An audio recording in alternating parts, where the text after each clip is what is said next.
আরেকটা বড় অস্ত্র বলে দিচ্ছি, নামাজের সেজদায় যখন আপনার মাথা আপনার সবচেয়ে উঁচু জায়গাটা সবচেয়ে নিচু জায়গায় লাগিয়েছেন, আল্লাহর সামনে নত করেছেন, এই সেজদায় তাসবিহ পাঠ করেন সুবহানা রাব্বিয়াল আ'লা, অথবা সুবহানাকা আল্লাহুম্মা রাব্বানা ওয়া বিহামদিকা আল্লাহুম্মা ইগফিরলি, অথবা সুবহুন কুদ্দুসুন রব্বুল মালাইকাতি ওয়ার রূহ পাঠ করেন।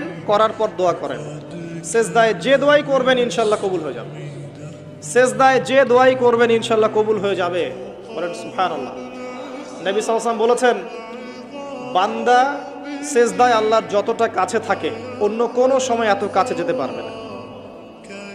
আর আমরা কি করে টুক করে সেজদা দিয়ে টুক করে উঠে যাই, একটা দোয়া করার সুযোগ পাই না, চান্সও দেই না।